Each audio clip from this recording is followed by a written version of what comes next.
हाँ जी दोस्तों, आज का वीडियो लेक्चर स्टार्ट होने से पहले कुछ दिल की बात करना चाहता हूँ। मेरी ये विशेस है और ब्लेसिंग्स है कि आप सब इस लेक्चर से मैक्सिमम बेनिफिट्स ले पाए और आपको एग्जाम में सभी कंसेप्ट्स रिकॉल होने में बड़ी आसानी रहे। रिक्वेस्ट आपसे बस इतनी ही है कि आप अपनी बुक साथ लेकर बैठे और अच्छे तरीके से, प्रॉपर तरीके से पूरा सेशन अटेंड करें।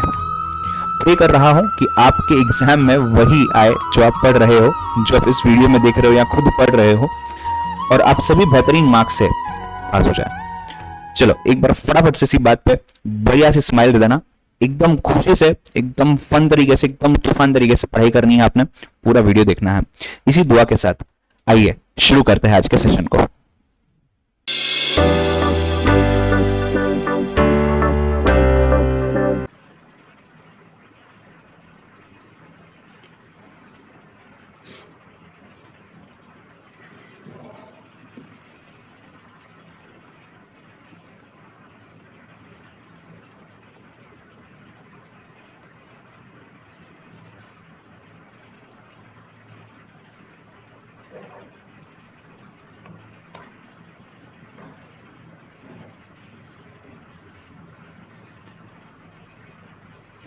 Hello hello hello. ओके, चलो लाइव वाला all in. Let us talk about resume writing. Sir ये रेज्यूमे क्या होता है? रेज्यूमे तो यानी ब्रेक ले ली, ब्रेक से वापस रिज्यूम कर लिया हमने एक्टिविटी को। ब्रेक ले ली क्लास की, हमने रिज्यूम कर लिया सर। ध्यान देना, आपने एक वर्ड पढ़ा है सीवी, एक वर्ड आपने पढ़ा है रेज्यूमे, और एक वर्ड आपने पढ़ा है बायोडाटा या बायोडेटा व्हाट्सएवर। अगर मैं इसकी बात करता हूं तो ये क्रोनोलॉजिकल डिटेल्स देता है आपके बारे में, आपने जिंदगी में क्या क्या किया। अगर मैं इसकी बात करता हूं, ये brief version of your career.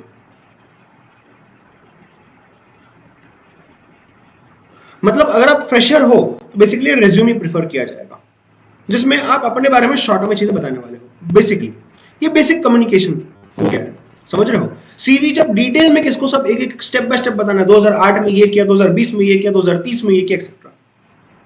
बात करते बायोडेटा।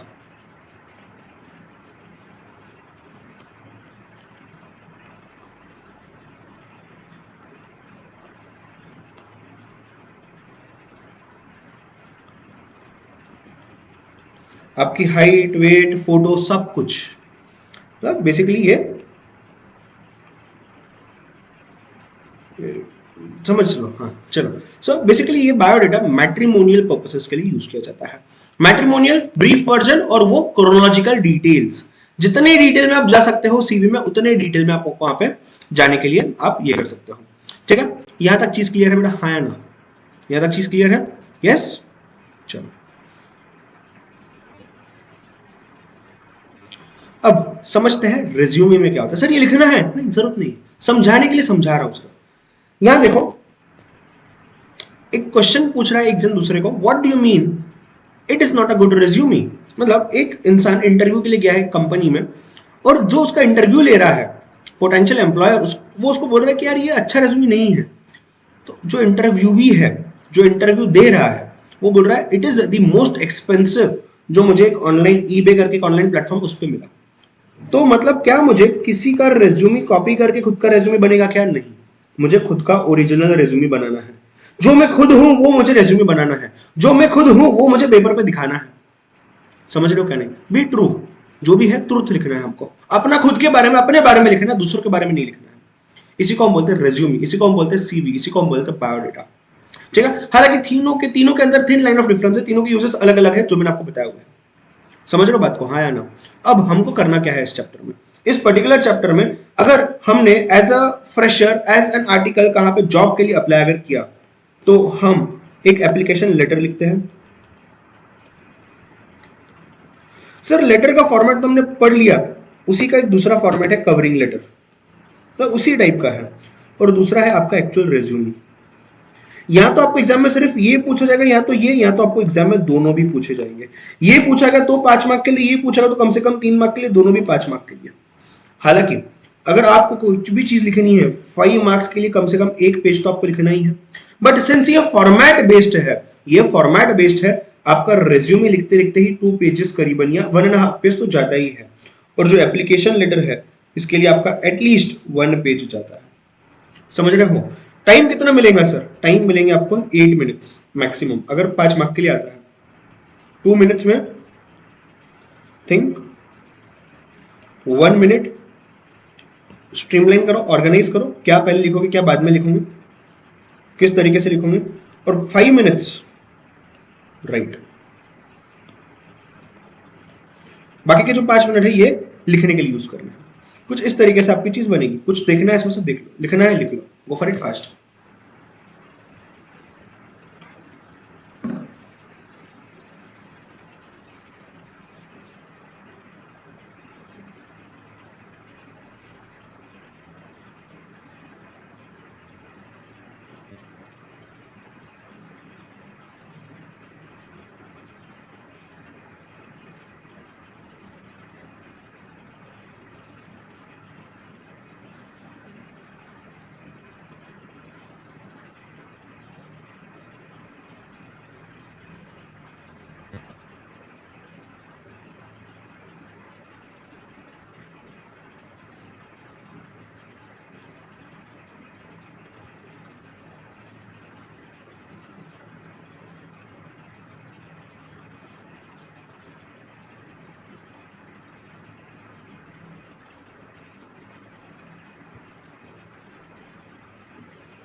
डन।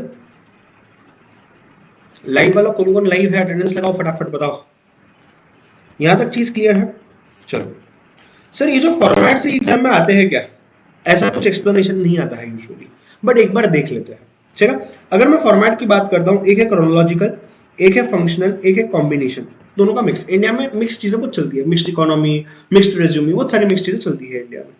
अब ध्यान देना सर, आप बोल रहे थे क्रोनोलॉजिकल सीवी होता है, बट अगर मुझे इतना बड़ा सीवी नहीं बनाना है तो एक फ्रेशर नहीं, बट बल्कि एक इंसान जो एक्सपीरियंस्ड है, जिसने 4-5 जॉब्स किए हुए हैं, वो क्रोनोलॉजिकल रिज्यूमे लगा सकता है।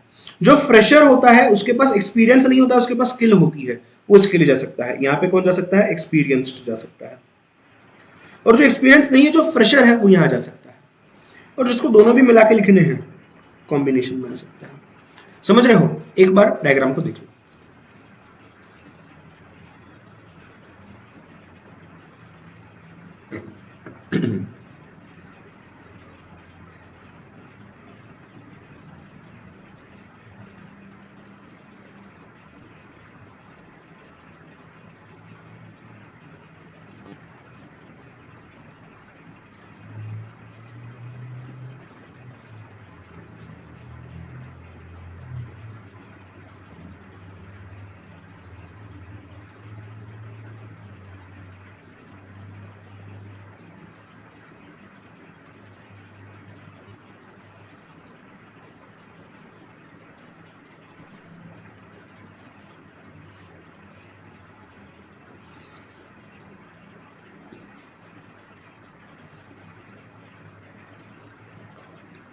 ध्यान देना, यहाँ पे स्पेसिफिकली लिखा हुआ है, जिसने अलग अलग जॉब किया हुआ है वो लिख सकता है, जिसके स्किल्स है सिर्फ इन अकम्पलिशमेंट है वो इसके लिए। ये कॉमनली यूज्ड फॉर्मेट है, बट ये फ्रेश ग्रेजुएट्स के लिए है। ये स्टार्ट होता है फंक्शनल से, बट आगे आगे बढ़ते जाता है ये क्रोनोलॉजिकल में।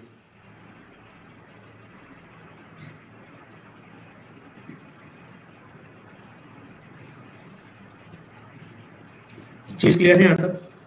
चलो, अब यू हैव गॉट 6 seconds यानी कि क्या,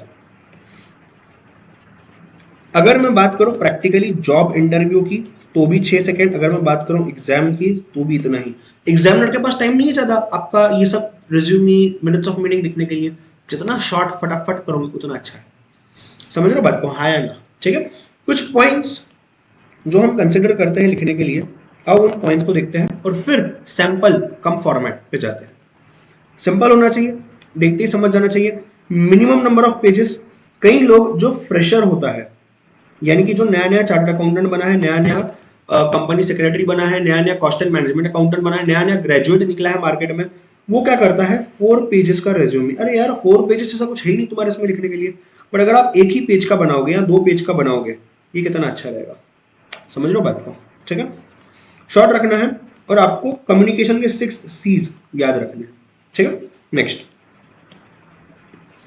ऑब्जेक्टिव जो भी है, आप ये जॉब को क्यों पाना चाहते हो, आप इस कंपनी को क्यों ज्वाइन करना चाहते हो, whatever is the reason, be specific, और वो स्पेसिफिक रीजन को आपको यूज करना है, ठीक है।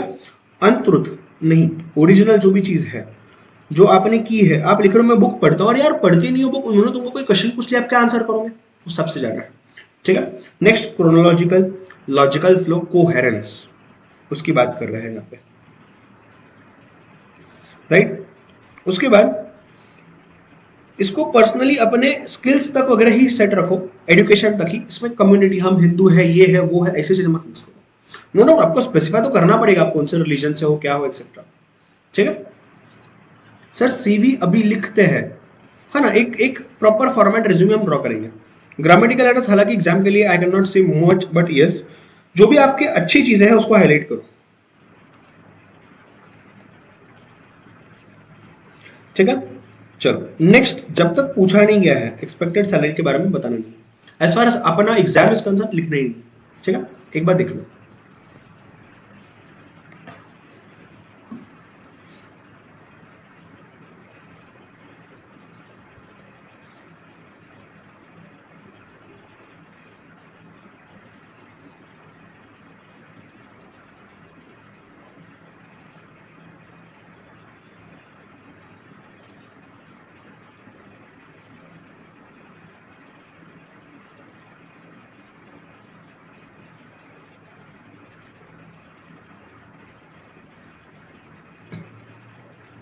डन।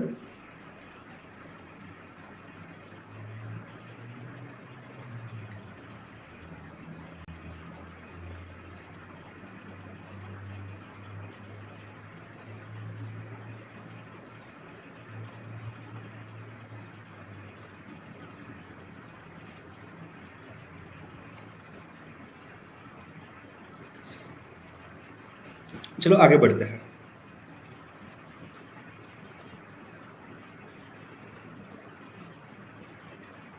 सर पहले रेज्यूमी आएगा या पहले कवरिंग लेटर आएगा?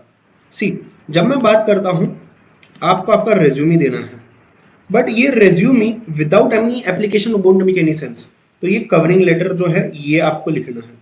ये कवरिंग लेटर क्या करता है, कवर करता है किसको, रेज्यूमी को। तो पहले कवरिंग लेटर आएगा और बाद में रेज्यूमी आएगा। कवरिंग लेटर क्या करता है, कवर करता है रेज्यूमे को, इसलिए कवरिंग लेटर पहले आता है। पहले एप्लीकेशन लिखोगे और फिर बोलोगे यार ये मेरा एप्लीकेशन है, इसके पीछे मैंने रेज्यूमे अटैच किया, देख ले भाई। समझ लो बात को, हाँ या ना? ठीक, आ जाओ बात करते हैं रेज्यूमे। रेज्यूमे आप कैसे लिखोगे और क्या क्या लिखोगे, ध्यान देना, सामने आपको पूरी चीज एक्सप्लेन करता हूं मैं। सबसे पहले सेंटर ऑफ द पेज पे रेज्यूमे आएगा, छोटे में स्मॉल मीडियम कैप्स जैसे लिखना है लिखो, अंडरलाइन कर दो, स्केच पेन वगैरह यूज नहीं करना है, normal pen normal. Centre of the page पे रेज्यूमे लिखना है, ठीक है। उसके बाद पहले जो डिटेल्स है यहाँ पे कुछ, ये लो कुछ डिटेल्स है, ये आने वाली बाय डिफॉल्ट आपके पर्सनल डिटेल्स। पर्सनल डिटेल्स लिखना नहीं है, बस डिटेल्स लिखना स्टार्ट करना है। क्या क्या आएगा इसमें, आपका नाम, आपकी एड्रेस, आपका कॉन्टैक्ट नंबर, आपका ईमेल एड्रेस। सर ये सब लिखना जरूरी है? हाँ बिल्कुल। सर खुद का नाम लिखे, डोंट राइट योर नेम।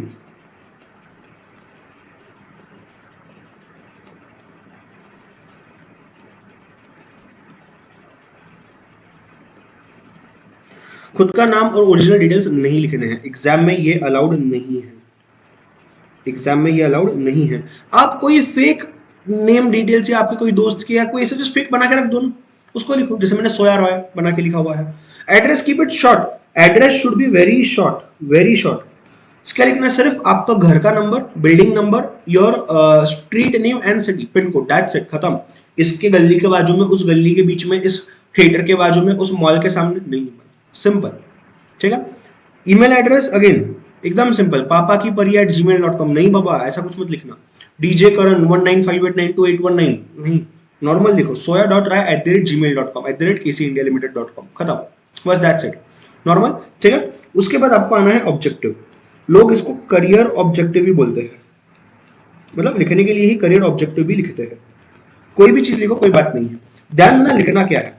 ये जो करियर ऑब्जेक्टिव होता है, ये जो करियर ऑब्जेक्टिव होता है, इसमें आपका इंडिविजुअल ग्रोथ भी होना चाहिए, मतलब आप आपके बारे में बात करोगे प्लस प्लस ऑर्गेनाइजेशन का ग्रोथ भी होना चाहिए। आप सिर्फ आप ही के ग्रोथ की बात नहीं कर सकते, आपका ग्रोथ भी इंपॉर्टेंट है, ऑर्गेनाइजेशन का ग्रोथ भी इंपॉर्टेंट है, तो इंडिविजुअल प्लस ऑर्गेनाइजेशन दोनों का ग्रोथ हमको समझ के चलना है, जिसके लिए एक मैंने जस्ट ड्राफ्ट बना के दिया हुआ है, आप इस चीज को सेम एज इट इज भी फॉलो कर सकते हो। Seeking to work with an organisation which will provide me opportunities to enhance my knowledge and skills, मतलब मैं खुद के लिए कर रहा हूं, ये कौन सा पॉइंट है, खुद के लिए, इंडिविजुअल के लिए, सेल्फिश होना नहीं है, खुद की तो ग्रोथ चाहिए, अगर अपन ग्रो नहीं होंगे तो अपन क्यों रहेंगे वहां पे, तो सेल्फिश चीज नहीं है ये कोई, आप खुद ग्रो कर रहे हो खुद को।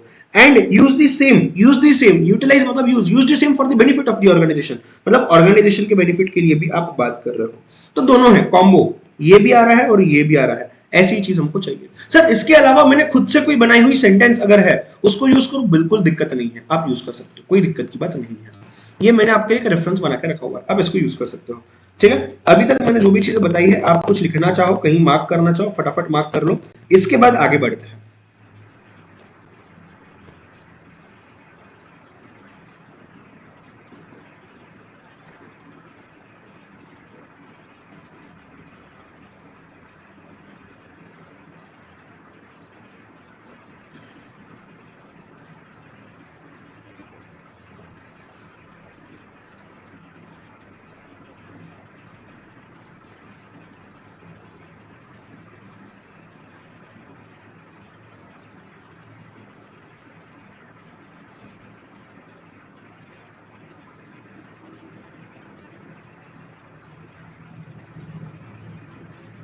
चीज क्लियर है यहाँ तक, हाँ है ना?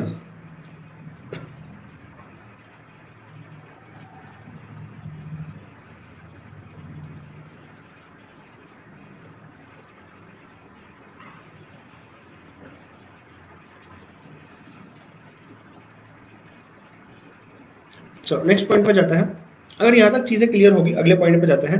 इसके बाद क्या लिखना है, इसके बाद आना है एकेडमिक क्वालिफिकेशन पे, या फिर आप एजुकेशनल डिटेल्स या एकेडमिक क्वालिफिकेशन, इस तरीके से भी आप इस चीज को लिख सकते हो।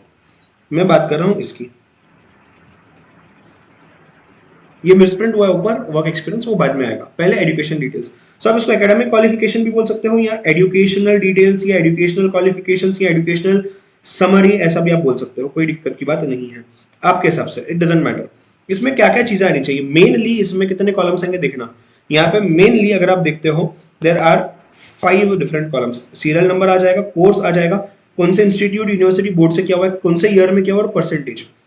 If you wish to write percentage, write in percentage. If you wish to write marks, तो आपको लिखना पड़ेगा कि कितने में से मिले हुए, कितने मार्क्स में से मिले हुए, because her time total differ कर सकता है, या आप ग्रेड लिखना चाहो तो लिख दो, बट यूज एनीवन, कंसिस्टेंट रहो इसमें, यानी कि कोई भी एक, हर कोर्स के लिए कोई भी एक, या तो सब ग्रेड्स में लिखो, या तो सब परसेंटेज में लिखो, तो सब मार्क्स में लिखो, ठीक है, कोई दिक्कत की बात नहीं है। मार्क्स के केस में ऑब्टेन्ड आउट ऑफ टोटल, इस तरीके से आपका फॉर्मेट आएगा, ठीक है, यहां तक चीज क्लियर है। अब अगर मैं इसकी क्रोनोलॉजी की बात करता हूं, इसके में अगर क्रोनोलॉजी की बात करता हूं, तो ये जो ईयर है ये रिवर्स क्रोनोलॉजिकल ऑर्डर में आता है हमेशा,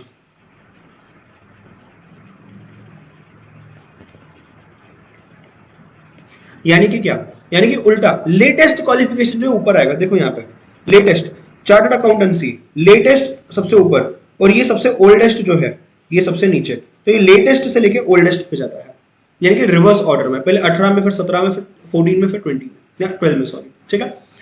जो भी आप यहां लिखते हो कोर्स के नाम, ये फुल फॉर्म्स लिखो, बीकॉम लिख के मत छोड़ो यार, किसको पता बीकॉम मतलब क्या होता है, लेमन को पता नहीं है। एसपीपीयू लिख के मत छोड़ो, सावित्रीबाई फुले पुणे यूनिवर्सिटी, पूरा लिखो फुल फॉर्म। आईसीएआई लिख के मत छोड़ो, फुल फॉर्म लिखने हैं दोनों जगह पे। समझ रहे हो बात को, हाँ या ना? इसके अलावा इसमें और कोई चीज दिखने लायक नहीं है। ठीक है, एक बार एजुकेशनल क्वालिफिकेशन को देख लो। इसके बाद आप लिख सकते हो यहां पे एडिशनल क्वालिफिकेशंस।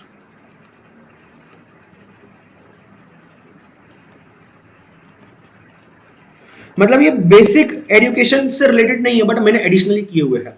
इसमें यूजुअली मैं सजेस्ट करता हूं स्टूडेंट को, एक जो है आपको लिखना है सॉफ्ट स्किल्स या कम्युनिकेशन के रिलेटेड, दूसरा जो है इंफॉर्मेशन टेक्नोलॉजी। बस दो ही चीजें फॉलो करनी है, एक लिखना है आपको कम्युनिकेशन के रिलेटेड और दूसरा लिखना है आपको आईटी के रिलेटेड। यूजुअली यही चीजें मार्केट में चल रही है आजकल। बस two different types of courses additionally apart from whatever you have done in your education, apart from your academic. उसके अलावा जो क्या है, दो चीजें लिखनी है। तो मैंने इतने इतने घंटे का ये कोर्स अटेंड किया, उसको सर्टिफिकेट मेरे पास डाल दो इधर। Training programmes completed, additional qualifications, additional degrees, additional diploma, जो लिखना है लिखो, कोई प्रॉब्लम नहीं है। एकेडमिक, ट्रेनिंग, इसके बाद आता है वर्क एक्सपीरियंस। इसके बाद आता है वर्क एक्सपीरियंस, ये इतना देख लो, फिर वर्क एक्सपीरियंस पे जाता है।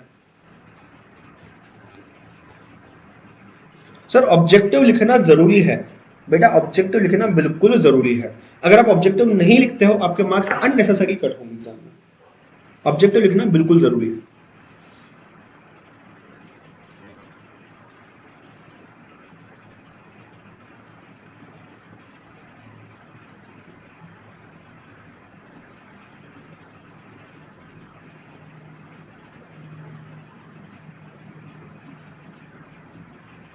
चीज क्लियर है यहां तक, हाँ या ना?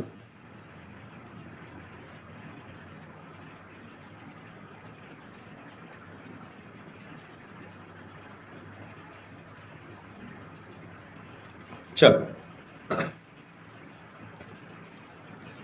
आगे बढ़ते हैं, नेक्स्ट पॉइंट पे जाते हैं। बात करते हैं वर्क एक्सपीरियंस की, बात करते हैं वर्क एक्सपीरियंस की। सर इसमें क्या खास होगा, इसमें तो कुछ भी नहीं होगा, ऐसा नहीं है। वर्क एक्सपीरियंस में भी कोई इंपॉर्टेंट चीजें हैं, कुछ इंपॉर्टेंट पॉइंट्स हैं।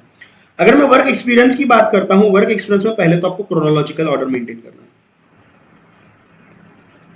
अगेन जो लेटेस्ट है वो सबसे टॉप पे आएगा और जो ओल्डेस्ट है ये नीचे जाएगा।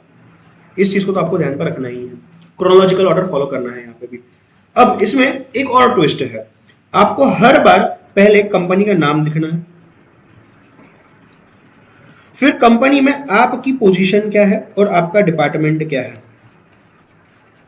सर सिर्फ अगर मैं असिस्टेंट मैनेजर लिखता हूं, बेटा कैसे चलेगा? आप अकाउंट्स में असिस्टेंट मैनेजर, आप परचेस में हो, आप सेल में हो, आप एचआर में हो, आप पीआर में हो, आप कहां हो, किसको पता है? तो कंपनी के नाम के साथ आपको पोजीशन भी लिखनी है, उसके साथ आपको डिपार्टमेंट भी लिखना है, कौन से डिपार्टमेंट में आप वो इंचार्ज हो, या what ever it is, right. उसके बाद आपको लिखना है यहाँ पे ड्यूरेशन, कब से कब तक आपने उस कंपनी के लिए काम किया, उस पोजीशन पे काम किया। And then at least 2 to 3 points. इन पॉइंट्स में क्या आ सकता है? आपका रोल, आपकी रिस्पॉन्सिबिलिटी, या कोई आपका वो स्पेसिफिक जॉब रिलेटेड अचीवमेंट। बस इतना ही, इसके अलावा कुछ नहीं आएगा। तो देखो यहाँ पे मैंने क्या लिखा हुआ कि हमने क्या क्या सी, इसका मोटिव क्या है, ये लिखने का मोटिव क्या है, ये समझना चाहिए जो इंटरव्यू है, इंटरव्यूअर ले रहा है, उसको ये समझना चाहिए कि मैंने कौन से प्रकार का काम किया है। तो मैंने अकाउंट्स हैंडल किए हैं परचेज के, मैंने इनकम टैक्स डिपार्टमेंट में भी रिप्रेजेंट किया और मेरे को बेस्ट एम्प्लॉय का अवार्ड मिला है इस कंपनी में। वर्क एक्सपीरियंस छाप लो, छाप लो।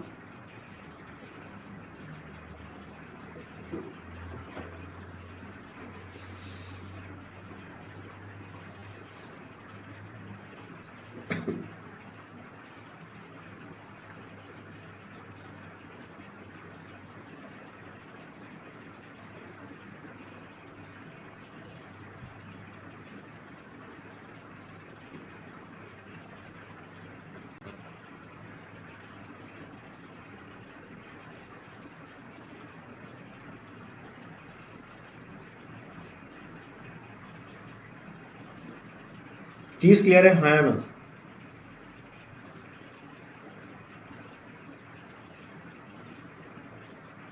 यस बेटा, ऑब्जेक्टिव लिखना जरूरी है।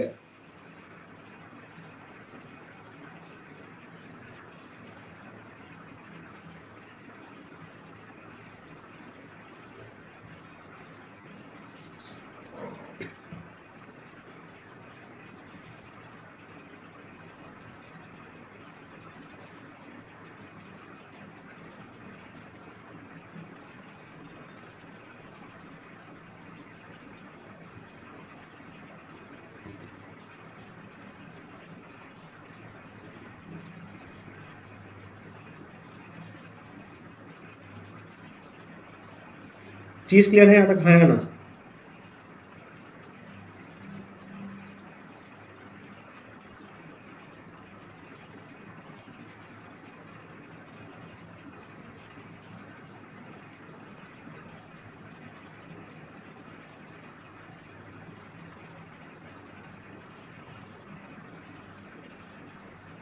चलो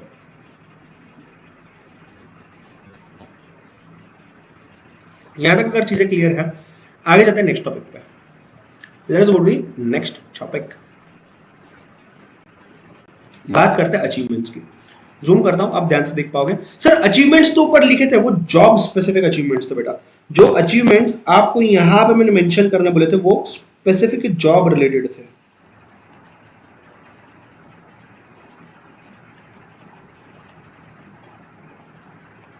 वो स्पेसिफिक जॉब रिलेटेड थे, उसके अलावा के कोई अचीवमेंट्स नहीं थे। यहां के जो अचीवमेंट्स है ये जनरल अचीवमेंट्स है।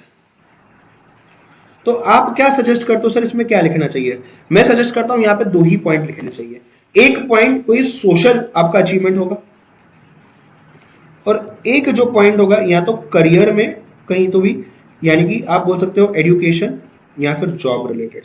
बस जो आपने ऊपर नहीं लिखा, रिपीट नहीं होना चाहिए, बस इतना ही लिखना है अचीवमेंट में, छाप लो।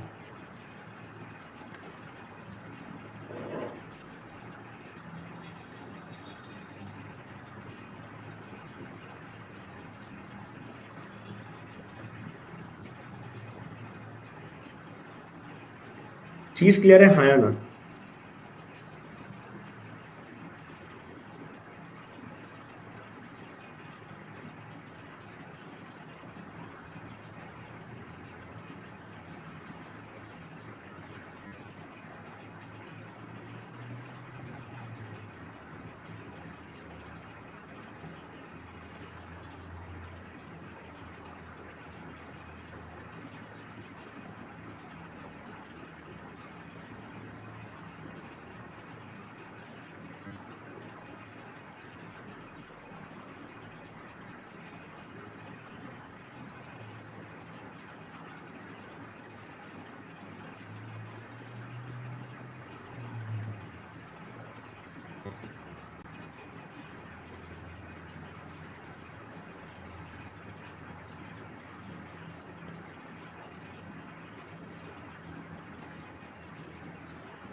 चीजें क्लियर है यहां तक?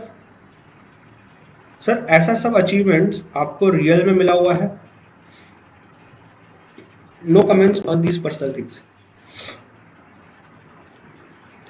ये सच है या झूठ है मैं कुछ भी नहीं बोलूंगा। पर्सनल कमिटमेंट्स पर्सनल जगह पे बात करेंगे, यहाँ पे नहीं, हम क्लास में हैं। ठीक है, आ जाओ नेक्स्ट। सर प्रैक्टिकली तो अगर आप स्ट्रेंथ लिखवा रहे हो तो वीकनेस भी लिखना चाहिए, हाँ जरूर, but exam point of view से हम सिर्फ स्ट्रेंथ लिखने वाले हैं और हमारे हॉबीज लिखने वाले हैं। दोनों चीजें आपकी पर्सनल मैटर करती है, but yes exam point of view से जो आपको लिखने आ रहा है, जिसकी स्पेलिंग आपको आ रही है, उस चीज को लिखना। ठीक है, एग्जाम पॉइंट ऑफ व्यू से जिसकी स्पेलिंग आपको आती है उस चीज को लिखना। समझ रहे हो बात को, हाँ या ना? ठीक है, ध्यान देना सामने। अगर मैं बात करता हूं यहाँ पे, एक आप बोल सकते हो कि यार मेरे स्किल्स बहुत अच्छे, कौन सा वाले? कम्युनिकेशन। दूसरा मैं टीम प्लेयर भी बन सकता हूं, मैं लीडर भी बन सकता हूं। ये मैंने आपके लिए ड्राफ्ट बनाया हुआ है। You can write these draft as it is also, कोई आके चेक नहीं करने वाला है एग्जाम पॉइंट ऑफ व्यू से। या फिर आप खुद का जो सच में है उस चीज के ऊपर काम करो, उसको लिख के आओ।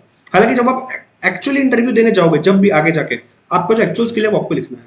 Yes, interacting with new people, travelling and exploring and reading. Suppose यहाँ पे कितने 2 पॉइंट्स जरूरी है मिनिमम, यहाँ पे भी 2 पॉइंट्स मिनिमम जरूरी है। ज्यादा लिखोगे चलेगा, कोई दिक्कत की बात नहीं है। In addition to the personal details जो आपने वहां लिखे, उसके अलावा यहाँ पे पर्सनल डिटेल्स लिखने हैं। यहाँ पे क्या क्या आ जाएगा? Date of birth. काफी बार स्टूडेंट क्या गलती करता है, यहाँ 1996 लिखता है और ऊपर जहां पे चार्टर्ड अकाउंटेंसी बनना है वहां लिखता है 2000 में सीए बन गया। अरे यार कैसा बनोगे? दोनों में सिंक होना जरूरी है, दोनों को सिंक करना है, ये मत भूलना एग्जाम में, दोनों को सिंक करना है। ये सिंक अगर नहीं बैठा, कम से कम 21 साल की उम्र लगती है इसकी बनने के लिए, बीकॉम देने के लिए कम से कम बीकॉम खत्म करते करते 21 साल लग जाता है आपको, ठीक है।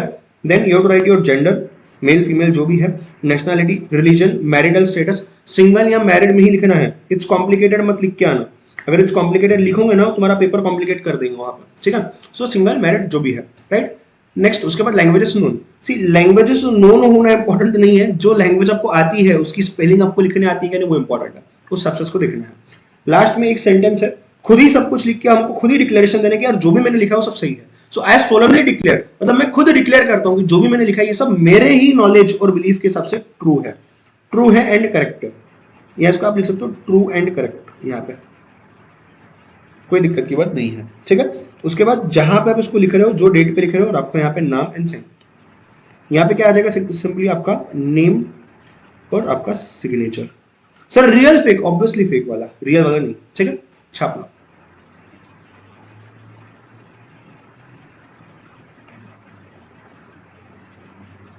मेरे बारे में सुना हुआ है क्या? सुना हुआ है ना पापा, ऐसे क्या बोल रहा है तू यहाँ पे, कुछ गलत?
चीज क्लियर है यहाँ तक?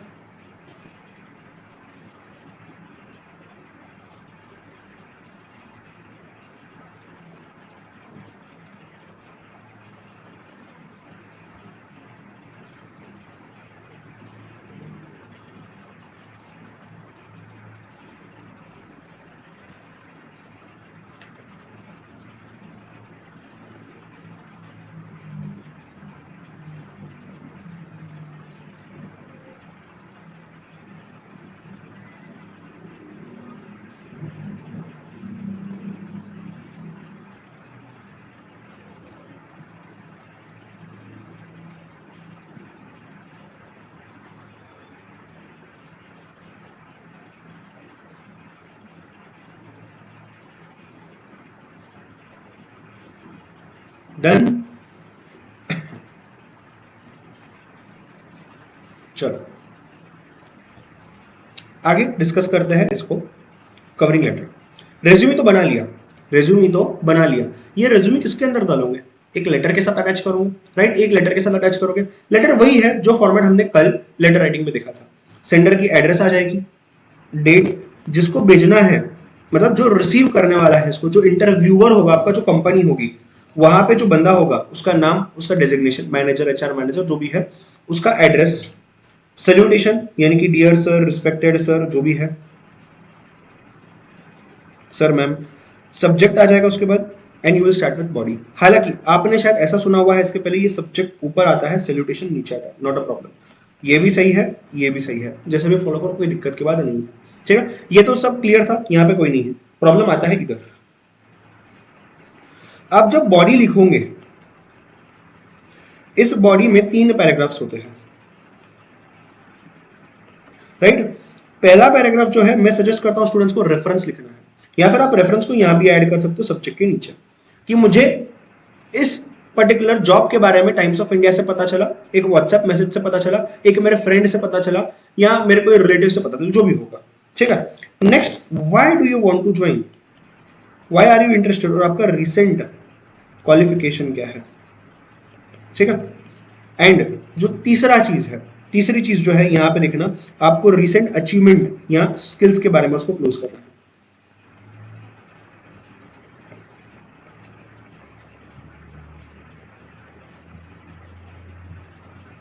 ठीक है, कुछ इस तरीके से आपको आपकी लेटर की बॉडी लिखनी है।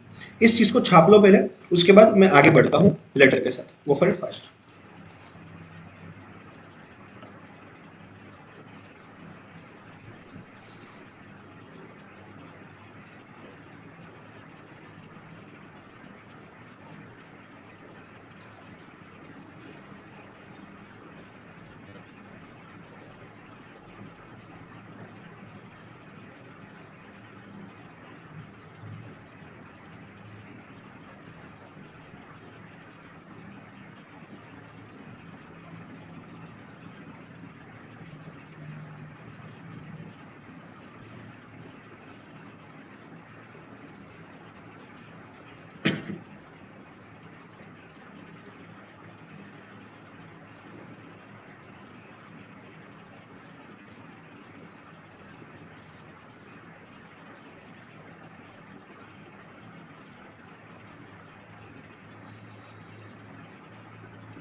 चीज क्लियर है, हाँ या ना?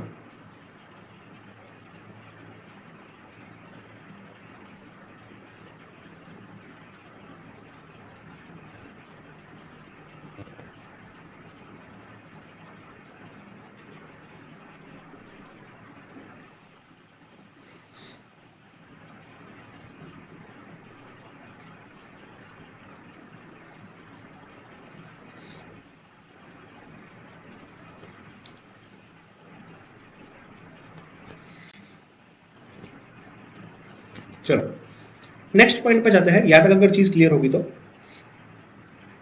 एग्जैक्टली लिखना कैसे है। रेफरेंस आप अगर न्यूज़पेपर, जनरली आप न्यूज़पेपर का रेफरेंस यूज कर सकते हो एग्जाम पॉइंट ऑफ व्यू से।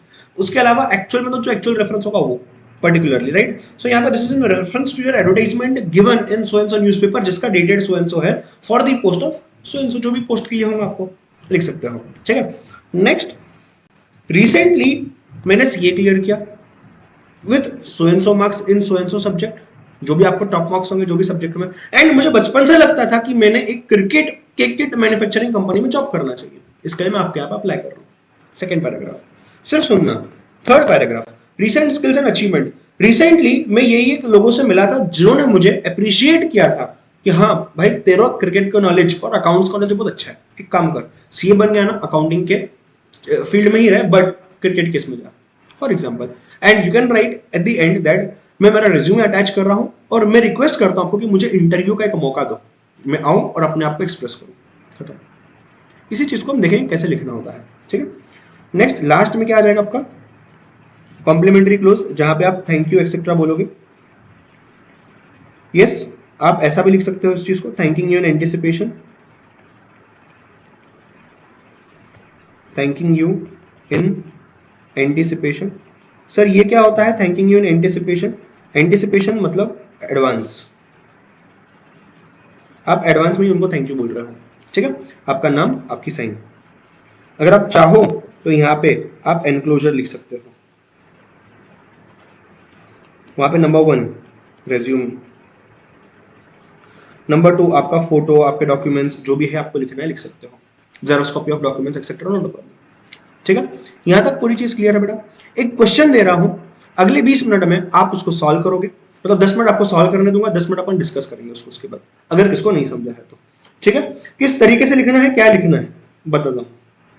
सर एग्जाम में आया तो आ सकता है, क्यों नहीं आ सकता है।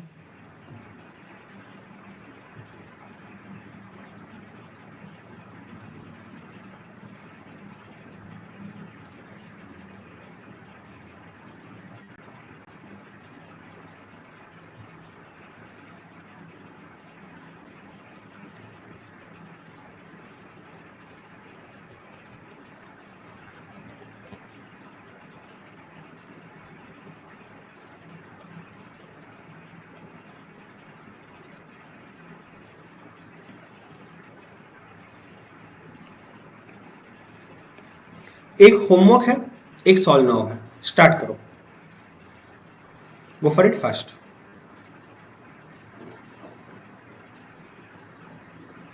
सर एनी सोशल मीडिया लिख सकते हैं क्या? एग्जाम के लिए नहीं सर, साइन कैपिटल लेटर में चलेगा, एग्जाम के हिसाब से सोशल मीडिया नहीं। ठीक है, एग्जाम के हिसाब से सोशल मीडिया नहीं लिखना है, प्रैक्टिकली आप लिख सकते हो। ठीक है, चलो गो फॉर इट फास्ट, स्टार्ट करो। जिनका हो गया है बताओ, मुझे सबमिट करो, चेक करते हैं, आगे बढ़ते हैं।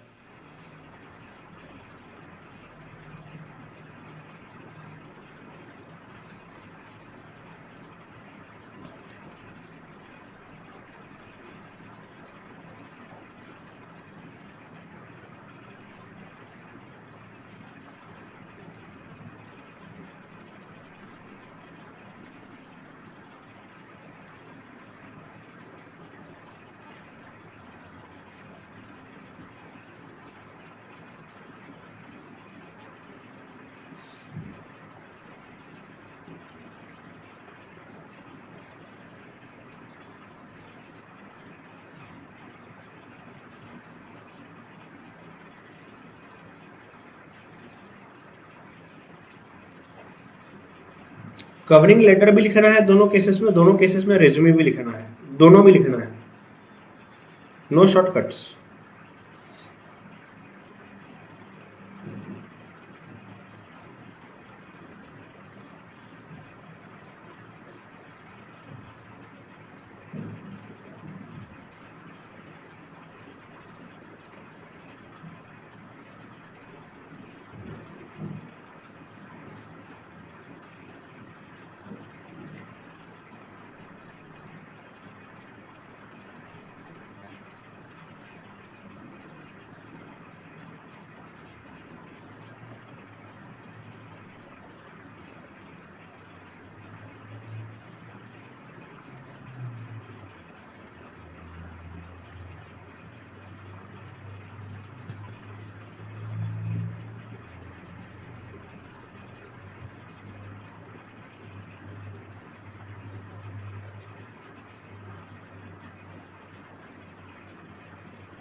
सर अगर टीवी एडवर्टीजमेंट, टीवी चैनल, इन सब चीजों के लिए पूछा गया है तो हमें पता नहीं है सर कौन सी डिग्री होती है, क्या जरूरत है उस चीज की? आप डायरेक्टली लिखो ना, आप डायरेक्टली आपके हिसाब से कोई तो भी डिग्री बना के लिख दो, कोई दिक्कत की बात नहीं है, बिल्कुल चलेगा।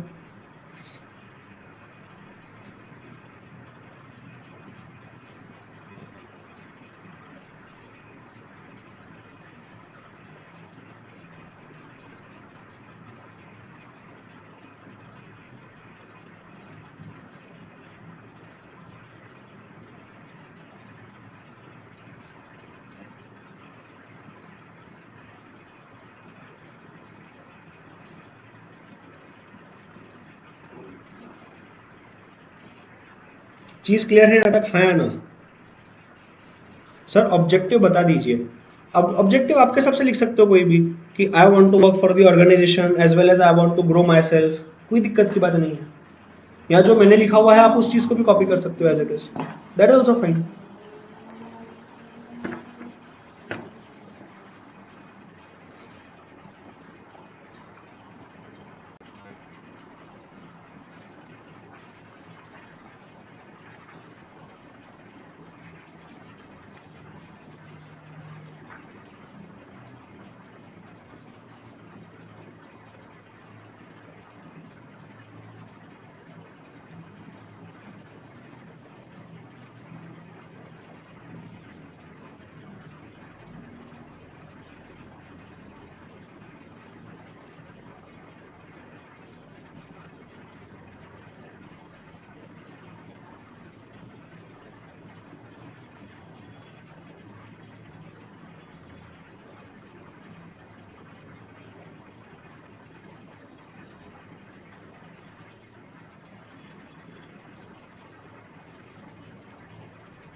Last 5 minutes. करो, बिल्कुल गलतियां करो, कोई दिक्कत की बात नहीं है, बिल्कुल गलतियां करो, बट करो।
Last 2 minutes.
चलो, see draft a resume for a fresher with bachelor's degree in commerce applying for job in finance। इस बंदे या बंदी का एक्सपीरियंस नहीं है, ठीक है। चलो,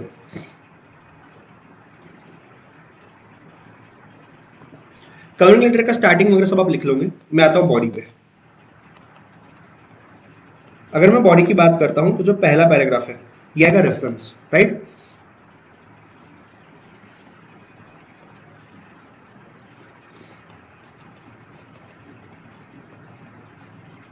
या तो फिर आप ऐसा लिख सकते हो।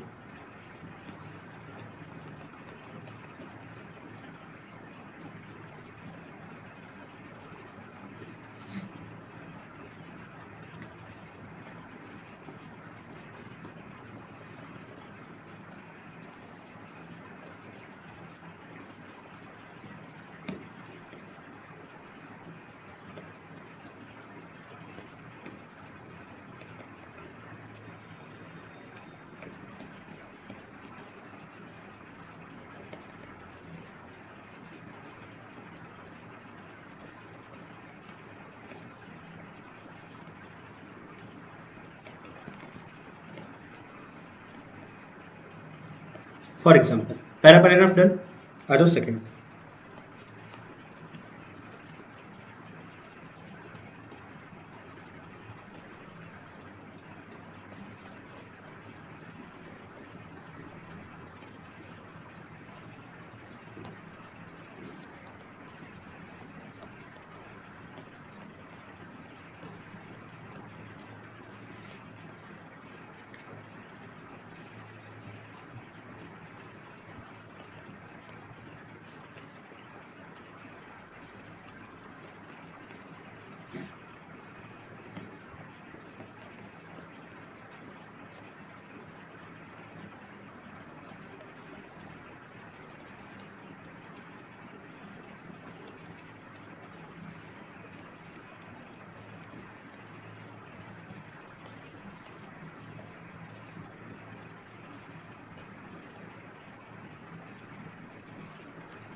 समझ रहे हो क्या लिखा है मैंने?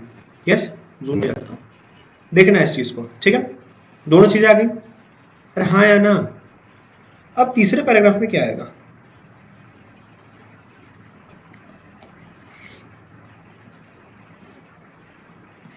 सर तीसरे पैराग्राफ में क्या आएगा?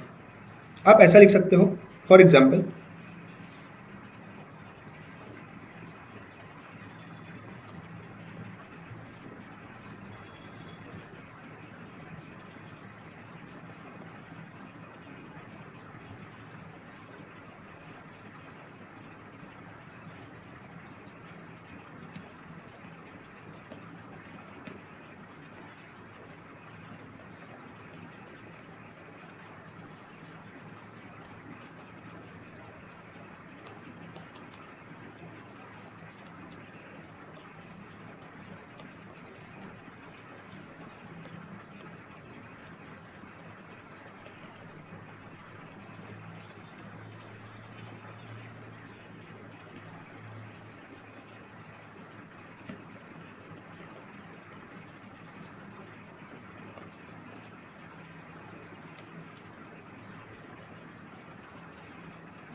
ठीक है? ये आपका थर्ड पैराग्राफ आ सकता है कुछ इस तरीके से। ये just मेरे दिमाग में जो अभी तुरंत आया मैंने आपको लिख के दे दिया है, आप और कुछ भी सोच सकते हो, मैं ही कल अगर लिखूंगा तो मैं और कुछ सोच सकता हूँ। तो this is just a draft, इस तरीके से आपको लिखना है जो हमने फॉर्मेट में देखा हुआ है।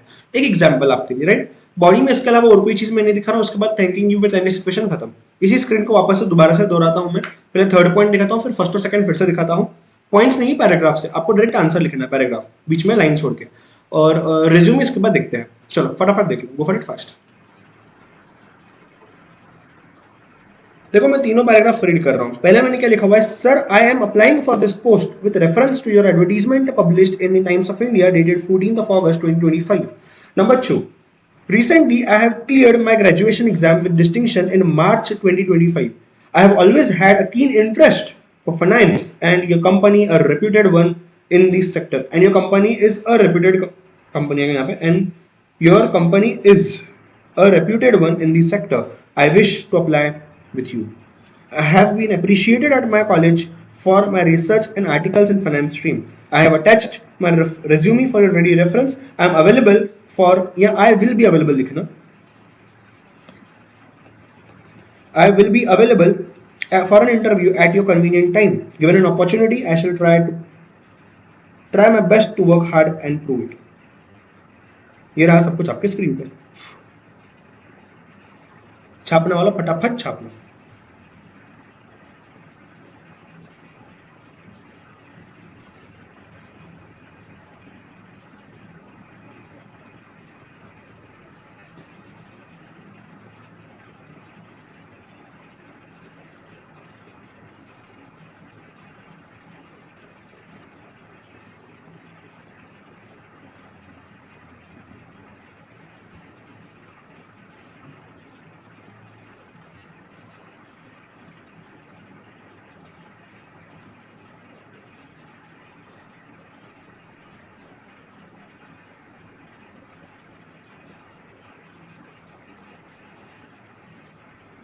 डन।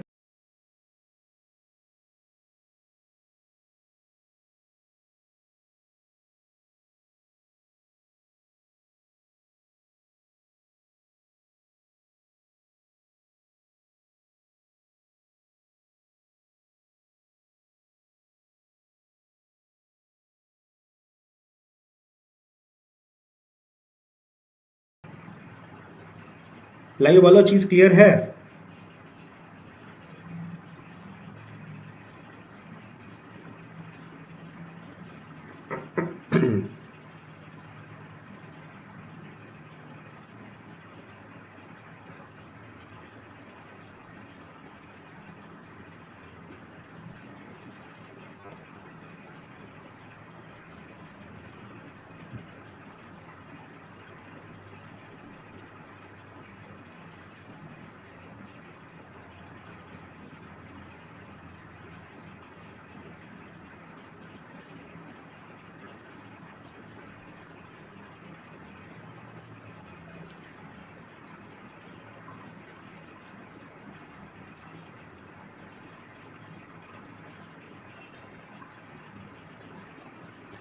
चलो, जिनका ये हो गया है, आओ देखते हैं हमको अभी रेज्यूमे में क्या क्या लिखना है।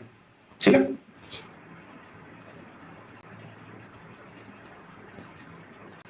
ये सब personal details as it is आ जाएगी, ऑब्जेक्टिव एज इट इज आ जाएगा। वर्क एक्सप्रेस तो आने ही नहीं वाला है, जो नीचे था बट वो तो आने ही नहीं वाला है। हाँ, कोर्स में क्या क्या आएगा यहाँ पे, बीकॉम, एचएससी और एसएससी, बस इतना ही आएगा। 10th 12th और बीकॉम, आपको सीए नहीं लिखना है यहाँ पे, बाकी सब सेम रखना है। ठीक है, ट्रेनिंग प्रोग्राम सेम रख सकते हो क्या? जी हाँ बिल्कुल। अचीवमेंट सेम रख सकते हो? बिल्कुल। स्ट्रेंथ हॉबीज सेम रख सकते हो? बिल्कुल हाँ। पर्सनल डिटेल्स सेम रख सकते हो? बिल्कुल हाँ। ये भी सेम रख सकते हो? बिल्कुल हाँ। समझे बात को? कितना इजी था रेज्यूमे राइटिंग। फॉर्मेट है, पूरा फॉर्मेट है, फॉर्मेट बेस्ड करना है आपको। ठीक है, सो एक क्वेश्चन हमने यहाँ पे सॉल्व किया है, जहां पे कवरिंग लेटर में मेन प्रॉब्लम आता है, मैंने आपको सॉल्व करवाया है। रेज्यूमे आप एक बार सैंपल को देख देख के पूरा कंप्लीट कर लो आज। एक क्वेश्चन मैंने होमवर्क को दिया है, कल कंटिन्यू करेंगे मिनट्स ऑफ मीटिंग के साथ। Bye bye, take care.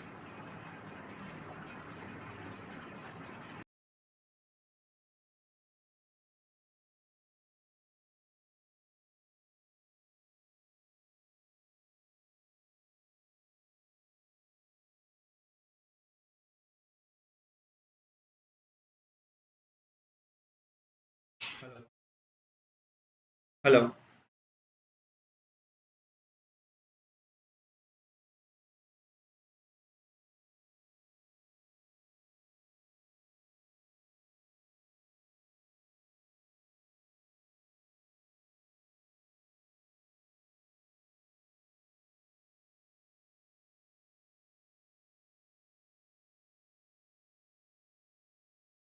चलो, coming to the so called last topic of PCR, या इवन सिक्वेंशियली अगर देखा जाए, सीरियल नंबर वाइज, तो भी ये लास्ट टॉपिक ही है।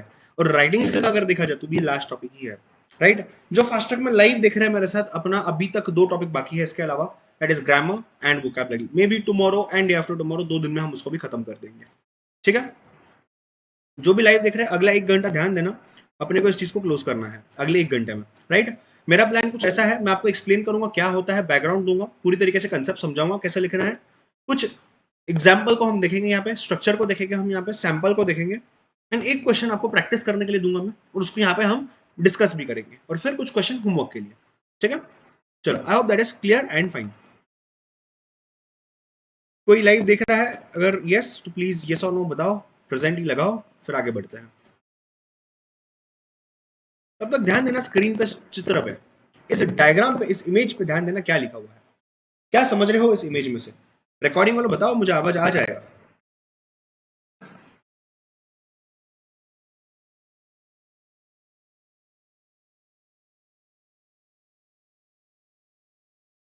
ओके आरती, चल।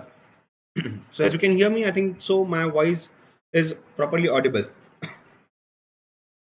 यहाँ पे एक टेबल है, एक टेबल पे 4 लोग बैठ के बात कर रहे हैं, एंड वो बोल रहे हैं here are the minutes from our last meeting. इसके पहले जो हमने लास्ट में मीटिंग की थी उसके मिनट्स है, मतलब टाइम को लेके आया कि वापस, नहीं नहीं, मिनट्स मतलब रिकॉर्ड रखा गया है हर इंसान का, उस मीटिंग का, मीटिंग में जो चीजें हुई थी, जो भी इंपॉर्टेंट डिसीजंस लिए गए थे, उन डिसीजंस का, हर चीज का यहाँ पे आपका रिकॉर्ड रखा गया है। इस रिकॉर्ड को हम बोलते हैं मिनट्स ऑफ मीटिंग।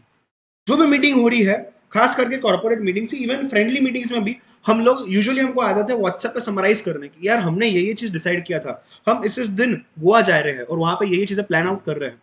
हम इंपॉर्टेंट चीजों को बनाते हैं, डिस्कशन करते हैं और उन चीजों को लिख देते हैं। सेम चीज यहाँ होती है एक फॉर्मल मीटिंग में, एक ऑर्गेनाइजेशन में, एक कंपनी में, एक बिजनेस के मीटिंग में। समझ रहे हो बात को? हाँ या ना? राइट, सो टाइम कितना डाला वेस्ट की, ये तो नहीं होता है, बट हाँ काफी इंपॉर्टेंट चीजें होती है। और देखते हैं किस तरीके से क्या क्या होता है। अच्छा पहले तो यहाँ पे उन्होंने requisites ऑफ अ मीटिंग दिए हुए हैं. What do you mean bye requisites of the meeting? आओ देखते हैं. requisites मतलब ये रिक्वायरमेंट है एक मीटिंग अगर एक मीटिंग होनी है, if there has to be a meeting, these are the you can say requirements.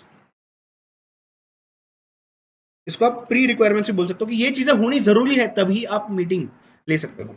समझ रहे हो बात को? हाँ या ना? राइट? समझ रहे हो बात को? हाँ या ना? ठीक है. अब यहाँ पे फर्स्टली सबसे इंपॉर्टेंट है select the right participants. So right participants, what do you mean by right participants? Meeting किस लिए है? See it is not necessary that हर इंसान जो ऑर्गेनाइजेशन में होता है, हर इंसान इस मीटिंग में पार्टिसिपेट करेगा. कई मीटिंग पूरे ऑर्गेनाइजेशन की होगी, कोई मीटिंग एक पर्टिकुलर डिपार्टमेंट की होगी, परचेस डिपार्टमेंट की, सेल डिपार्टमेंट, कोई भी पर्टिकुलर डिपार्टमेंट की. So it totally depends on what is the nature of meeting. So you need to have the right participants की list with you. Number 2, you need to tell everyone that there is a meeting. आपको बताना होगा कि यार एक meeting है. You need to set an agenda. एक agenda यानी कि क्या? यानी कि शेड्यूल. आपको शेड्यूल बनाना पड़ेगा कि हाँ इस तरीके से मीटिंग में ये चीजें होने वाली है. 9 बजे से 10 बजे तक ये होगा, 10 बजे से 11 बजे तक ये होगा, otherwise meeting will go way यानी कि हैप हैसार्ड हो जाएगा वो. Appoint a facilitator. अगर हम मीटिंग में एक जन को लीड करने नहीं देते हैं, एक जन जो मेक श्योर करेगा कि यार सबको चांस मिलता है बात करने का, और जो भी एजेंडा बनाया है इस एजेंडा को फॉलो किया जा रहा है, any facilitator, made be the chairman of the meeting, made be the secretary, या कोई भी हो सकता है. समझ रहे हो बात को? हाँ या ना? Yes. Next, conclusion clearly define करना है. नंबर 1 ये करना है, नंबर 2 ये करना है, इस मीटिंग से अगले मीटिंग तक ये 4 चीजें हो जानी चाहिए. And next, create opportunities for creativity and participation. Basically मैं सिंपली बोलूं तो ग्रुप डिस्कशंस. कई बार ऐसे टॉपिक होंगे जहां पे हर इंसान जो बोलने की कोशिश कर रहा है इसको सुनना जरूरी है एक मीटिंग में. कई बार ऐसा हो सकता है कि यार हमने अगर सुन लिया तो शायद हमारा ही फायदा होगा एक मीटिंग में. प्री रिक्विजिट्स देख लो, गो फॉर इट फास्ट. कुछ मार्क करना है वगैरह तो लिख लो.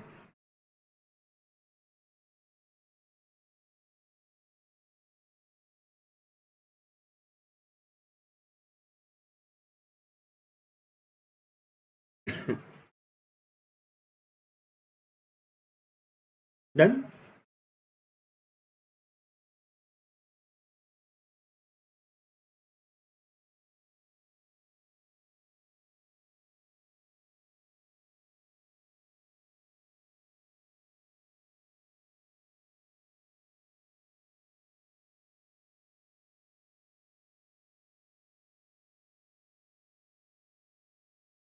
चलो सर एग्जाम के हिसाब से बताओ ना यार, अभी क्या आने वाला है सर एग्जाम में? इसमें से यूजुअली एग्जाम में मिनट्स ऑफ मीटिंग नहीं पूछा जाता है यूजुअली, बिकॉज ये काफी बड़ा है. बट हाँ ये इंपॉर्टेंट भी है, आ सकता है. अभी तक आया नहीं, शायद इस एग्जाम में आएगा. जो भी एग्जाम में आप देख रहे हो, जो आया है वो तो इंपॉर्टेंट है ही, बट जो नहीं आया है वो उससे ज्यादा इंपॉर्टेंट, बिकॉज वो आया नहीं है, वो आ सकता है. समझ रहे हो? सो पता नहीं कब मिनट्स ऑफ मीटिंग के ऊपर आके आपको एग्जाम में क्वेश्चन आ जाए. अगर मैं इस चैप्टर की बात करता हूँ, अगेन 5 मार्क्स के आसपास क्वेश्चन आप एक्सपेक्ट कर सकते हो इसमें से. यार इसको क्या हो गया? अगर मैं मिनट्स ऑफ मीटिंग की बात करता हूं, इसमें बेसिकली 3 चीजें हैं. Number 1 agenda, number 2 actual minutes, and number 3 ATR, that is action taken report. ये 3 मार्क को आ सकता है, ये 5 मार्क को आ सकता है, ये 3 मार्क को आ सकता है, यहाँ या फिर ये सब मिला के 5 मार्क को आ सकता है.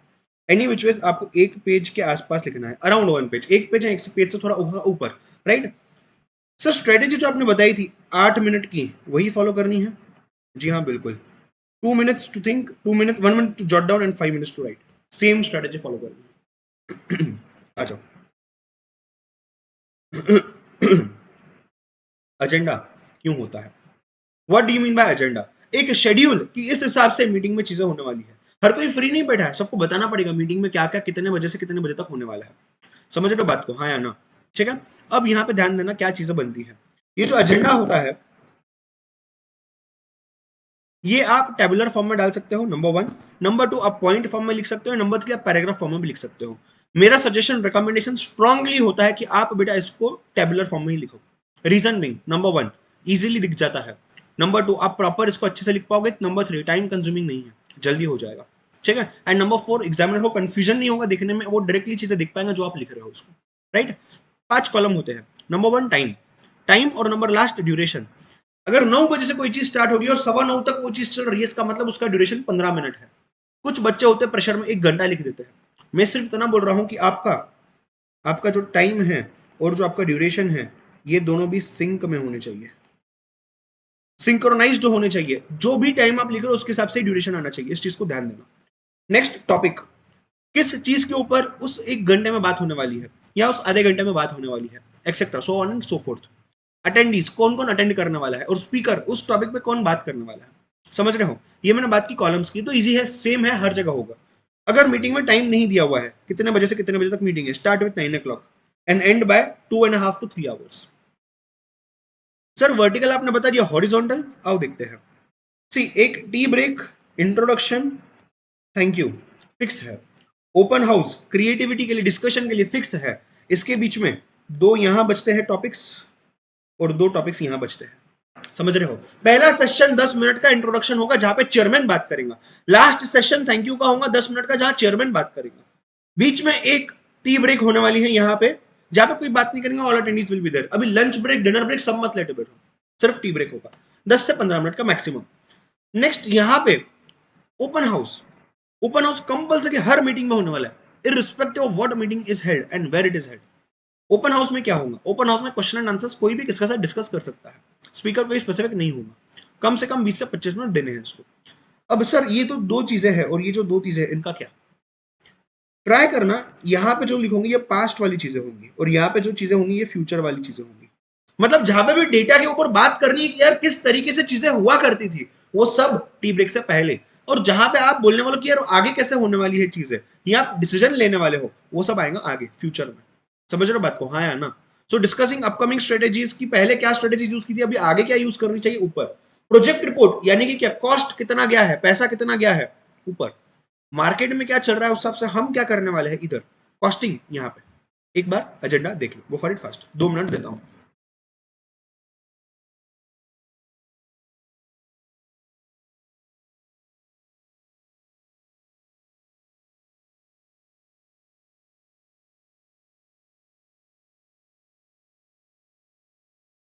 डन।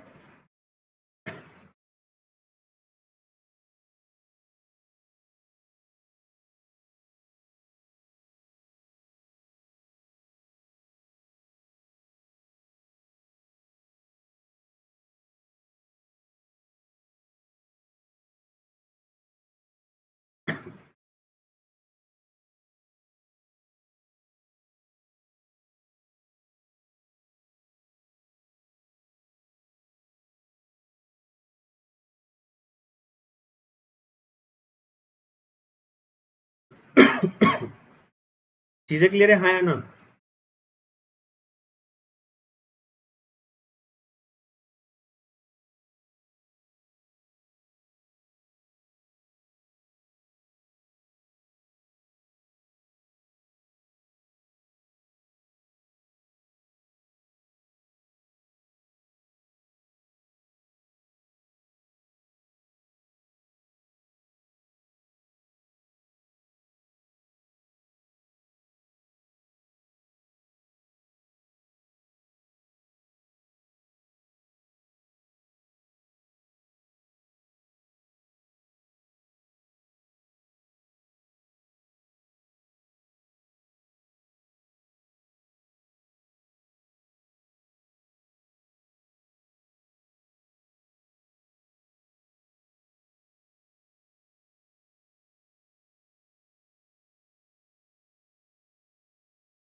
चीजें क्लियर है यहाँ तक, हाँ या ना।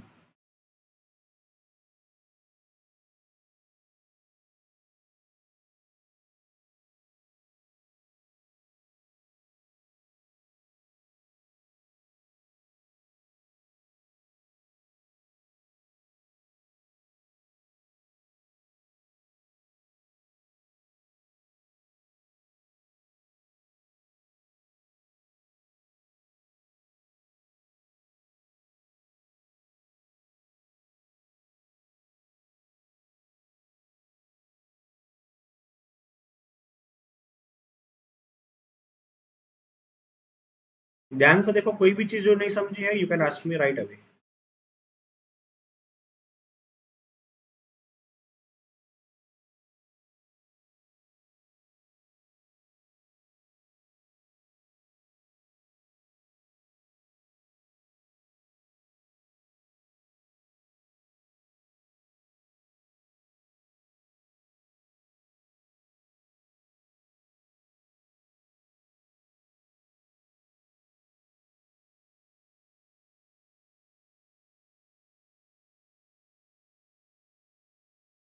चलो,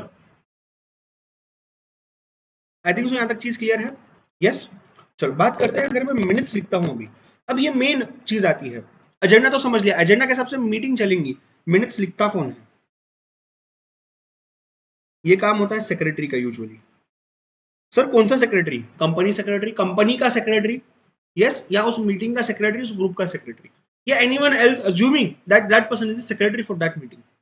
ठीक है, 6 सीज फॉलो करने हैं पूरे कम्युनिकेशन के, जैसे कि कंप्लीट लिखना है, जो भी लिखना है कंप्लीट चीजें लिखनी है। एजेंडा को as a reference, as a guide, as an assistance लेके चलना है। यस। नंबरिंग वगैरह जो भी है 1 2 3 4 ABCD, 1 फिर 2 फिर A फिर D फिर F, ऐसा नहीं लिखना है। ठीक है। जो भी डॉक्यूमेंट्स है जो इसके साथ, जिसके बेसिस पे डिसीजन लिए है, जो प्रेजेंट किए हैं मीटिंग में, जिसके ऊपर कंक्लूजन किए गए हैं, उन डॉक्यूमेंट्स को साथ में रखना है और सबको देना है आगे। अच्छा मेरे को एक बात बताओ, अगर कोई एब्सेंट रहा मीटिंग में, उसको पता कैसे चलेगा मीटिंग में क्या हुआ है? मिनट्स के थ्रू। अगली मीटिंग में अगर किसने तब तक अपने टारगेट पूरे नहीं किए, उसको जिम्मेदार कैसे ठहराओगे? मीटिंग के थ्रू, मिनट्स के थ्रू, जो आप लिख रहे हो। समझ रहे हो बात को, हाँ या ना? तो ये सब डॉक्यूमेंट करना जरूरी है। मीटिंग कब हुई, कहां हुई, कितने बजे हुई, जो लोग अटेंड कर रहे थे सबको लिखना है, जो भी कंक्लूजन आया है, डिसीजन आया है, सब ये कंक्लूजन स्टेप्स दोनों भी, फ्यूचर प्लान ऑफ एक्शन, ये तीनों की मीनिंग एक ही है। एंड जो भी फॉर्मेट है और स्ट्रक्चर है, ये हो सके तो रेडी रखना, नहीं रखा तो भी कोई बात नहीं है, प्लेन पेपर पर फटाफट लिखते जा सकते हो। ठीक है, एक बार रीड कर लो, go for it fast.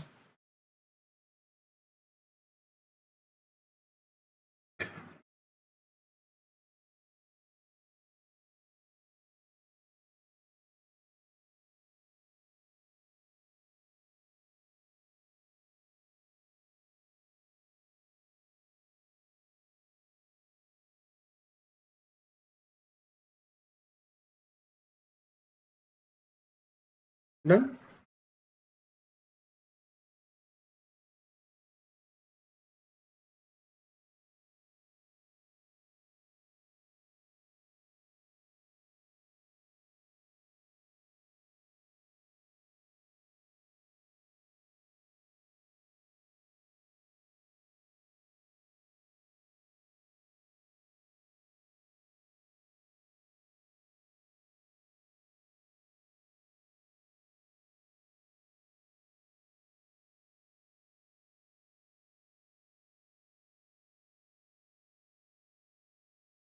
Done.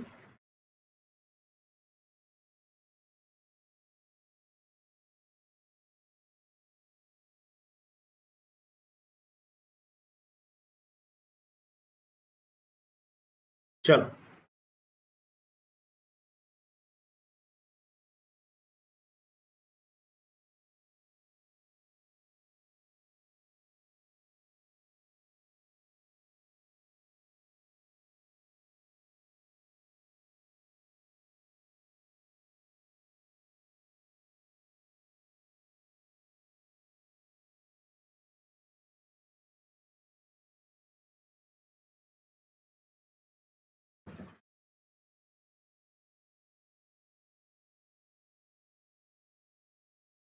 अच्छा, यहाँ पे कोई प्रैक्टिकल टिप्स दिए हुए हैं। अगर आप कंफ्यूज हो जाते हो कि मीटिंग में क्या लिखना है, you can ask for clarification. अगर आपको कोई बोलता है कि यार ये चीज नहीं लिखनी है, आपको चेयरमैन से बात करनी है। जो चेयरमैन है उस कमेटी का, उस मीटिंग का, उस ऑर्गेनाइजेशन का, वो फाइनल डिसीजन लेगा कि वो चीज आनी चाहिए या नहीं आनी चाहिए। ठीक है। आप चाहो तो आप इसको अपने फोन पे रिकॉर्ड कर सकते हो या वीडियो पे भी रिकॉर्ड कर सकते हो, जैसे भी। रीजन, अगर आप कुछ लिखना भूल गए तो आप उसको देख सकते हो बाद में। ठीक है। नेक्स्ट, और कोई इसमें बाकी सब प्रैक्टिकल चीजें ही दी गई है जो कि आपको एग्जाम पॉइंट ऑफ व्यू से तो काम नहीं आने वाली है। ओके चलो आ जाओ, ध्यान देना सामने। जब मैं सैंपल की बात कर रहा हूं, आपको मिनट्स ऑफ मीटिंग, इसको सेंटर में लिखना है, यहाँ पे पेज के सेंटर में लिखना है मिनट्स ऑफ मीटिंग। उसके नीचे सेकंड लाइन में हेल्ड एट, जो भी head office of so and so company etcetera what ever it is, उसके नीचे एग्जैक्ट नीचे सेंटर पे, राइट। फिर आएगा डेट और मीटिंग का टाइम, मीटिंग कितने बजे स्टार्ट हुई। अब इन दोनों के बीच में यहां पे मेंबर्स प्रेजेंट, सी आइडियली मेंबर्स प्रेजेंट एब्सेंट कौन से मेंबर्स सब लिखते हैं, बट सिंस एग्जाम में आपको कम से कम लिखना है, आप मेंबर्स प्रेजेंट 1 2 3 4 5 6 बस इतना ही लिखना, दैट्स इट, आपका काम हो जाएगा। So members present number 1 number 2 number 3 number 4 number 5 number 6। अगर एग्जाम में नहीं दिया हुआ है कितने मेंबर्स है, कौन है, क्या क्या है, 4 से 5 नाम लिखने हैं, या मैक्सिमम 6 नाम। खुद के नाम नहीं लिखने हैं, एक्चुअल नाम नहीं लिखने हैं, एबीसीडी लिखोगे चलेगा, टीनू मीनू सोनू जो भी लिखोगे चलेगा, कोई प्रॉब्लम नहीं है, ठीक है। ओके, अब यहां पे आपको पॉइंट फॉर्म में नहीं पैराग्राफ में लिखना है, बट एक इंसान जब बात कर रहा है, एक टॉपिक जो एजेंडा में से हो रहा है, उस चीज को पहला लिख दो, एक लाइन छोड़ो, दूसरा एक लाइन छोड़ो, तीसरा एक लाइन छोड़ो, इस तरीके से जाना। अगर आपको सिर्फ मिनट्स लिखने बोले हैं, आपको एजेंडा बनाने नहीं बोला एग्जाम में, फिर भी आपको एजेंडा अज्यूम करना पड़ेगा अपने दिमाग में, तभी जाके आप मिनट्स को लिख पाओगे। तो आपको अज्यूम करना कि यार ठीक है, पहले चेयरपर्सन आया, इंट्रोडक्शन देके चला गया, इतना शॉर्ट लिखने की जरूरत नहीं, थोड़ा सा बड़ा लिखो। Mister KC, chairperson of the company or managing director of the company, gave an introduction to everyone of the meeting and also introduced the members to the meeting, कि कौन कौन इस मीटिंग में बैठा हुआ है। फॉर एग्जाम्पल, सुनो ध्यान से जो मैं बोल रहा हूँ। नंबर 2, अब प्रोडक्ट हेड आ रहा है और नए प्रोडक्ट के बारे में बात कर रहा है। सिर्फ ऐसा नहीं लिखना कि मिस्टर मिसेस जोया और यू कैन से product head spoke about the new product. Ms. Joya, the product head, spoke about new product, stating that this product will help us achieve great heights in the market as it will work without any electricity. Example. यहाँ पे Ms. Soya, regional manager business, gave a detailed project report including market surveys, future aspects and challenges, and and advised that and emphasized upon saying that we need an extra budget of 2 crore rupees for this particular project to execute it in a proper way. Next, participants approved the report and appreciated the meticulous details by Ms. Soya and also said that yes, there is absolutely a need of extra funds.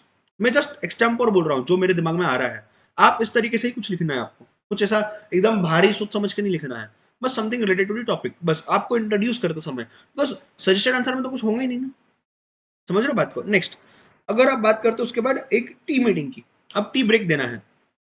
The participants had then had a tea break of 10 minutes, after which Mr. Abhay, marketing head, discussed the market scene, demand and supply, and the customer interest of some particular goods, and said that people or customers or potential customers will surely love this product because it is of a great benefit to them in terms of cost, yeah, in terms of price, and in terms of quality. Next, Miss Mia, Director Finance, gave details of costing and said that we will have to set up a separate team for finance and we have to recruit few assistants or executives for the role of finance so that the task is carried out in an appropriate way. समझ रहे हो? Like next, the chairperson उसके बाद opened a discussion, open house, you can say, or declared an open house for participation and putting up concerns and discussing various alternatives. उसके बाद conclusion stated, number 1, सिर्फ stated से नहीं चलेगा, number 1, we will hire an additional team of finance, HR manager to recruit 5 graduates in finance.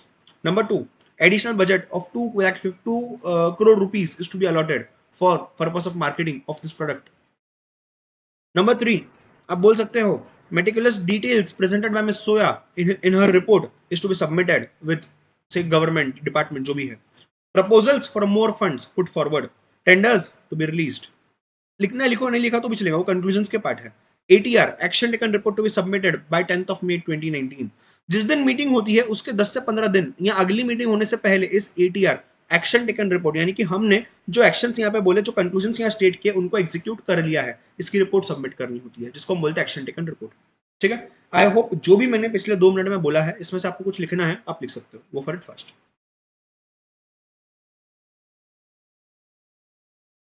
Sir exam में minutes आएगा या फिर एजेंडा, कुछ भी आ सकता है, दोनों भी आ सकते हैं, क्यों नहीं आ सकते हैं, जरूर।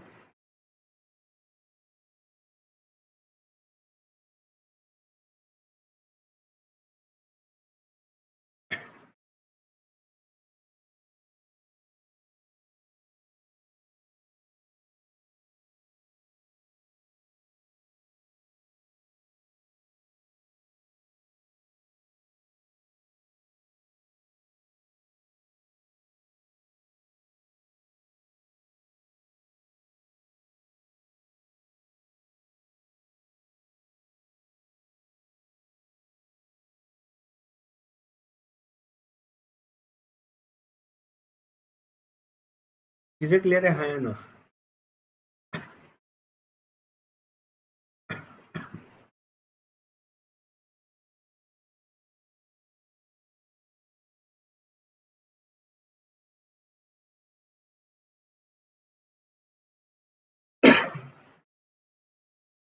ध्यान से देखो, जो भी चीज समझ रही है पूछो।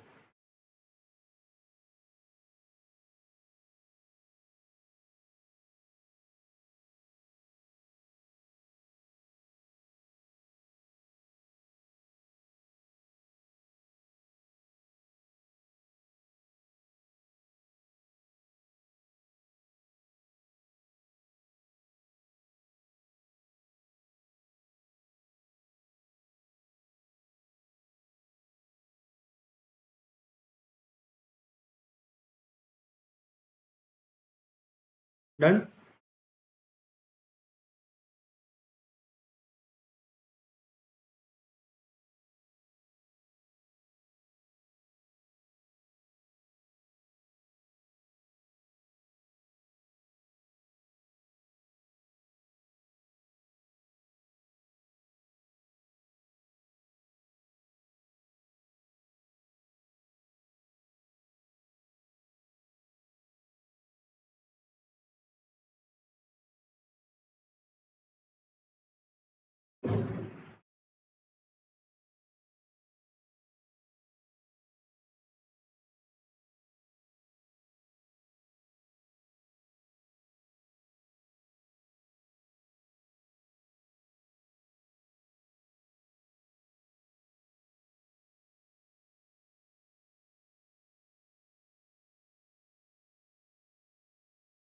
देख लिया।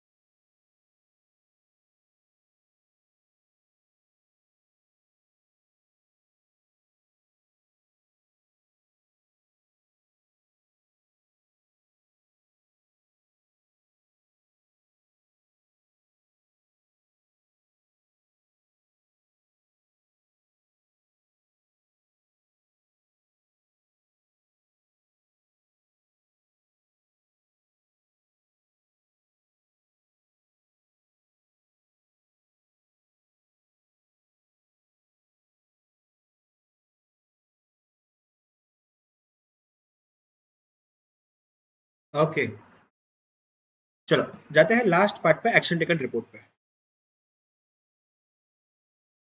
Minimum 8 to 10 days after your meeting. अब अगर मीटिंग में आपने बोला है ये चीज, सपोज अपनी मीटिंग में भी अपन ने क्या देखा कि आपने एम्प्लॉइज को हायर करना है फॉर फाइनेंस। सो आपके एक्शन टेकन रिपोर्ट में क्या आएगा? As per the meeting held on that date, following actions have been reported. Number one, that the employees, the you can say recruits have been hired, or you can say the people employees have been recruited for so and so role, finance role. Number two, the proposal of 2 crore rupees of funds for marketing of the new product has been approved and the funds have been released. Number three में अपन ने क्या देखा था यहाँ पे कि कोई report वगैरह है उसको प्रेजेंट करना है, सबमिट करना है, कर दिया बोलने का। ठीक है, तो यहाँ पे 2 या 3 पॉइंट्स जो वहां के कंक्लूजन थे वो यहाँ पे आने वाले हैं। तो अगर आपको एक्शन टेकन रिपोर्ट बोला जाएगा एग्जाम में सिर्फ, तो आपको अज्यूम करना पड़ेगा कि आपने मिनट्स ऑफ मीटिंग में क्या लिखा हुआ है उसके सबसे ये आएगा। समझ रहे हो बात को, हाँ या ना? ठीक है, ये तो सेम रहने वाला है, as per the meeting following actions have been reported. Under sign, इसको साइन करना है। कौन साइन करेगा? जो भी इस चीज को रिपोर्ट कर रहा है या इशू कर रहा है कि हाँ सबके रिपोर्ट जमा हो गए हैं। एक बार देख लो।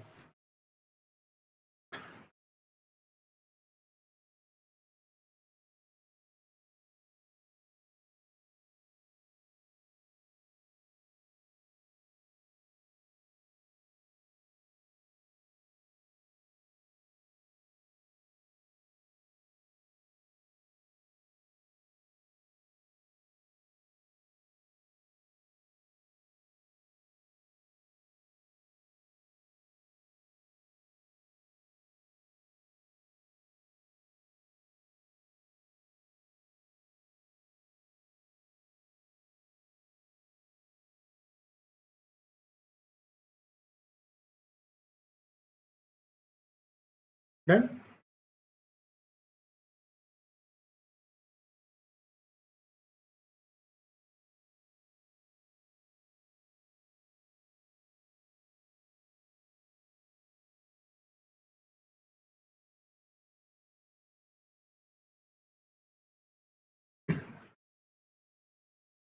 एग्जाम में आएगा वाला हो गया।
चलो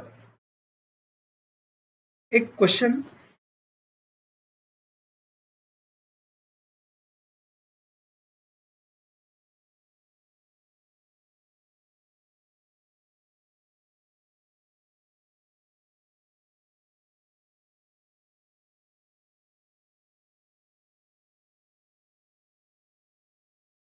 इस क्वेश्चन को ट्राई करना है अभी।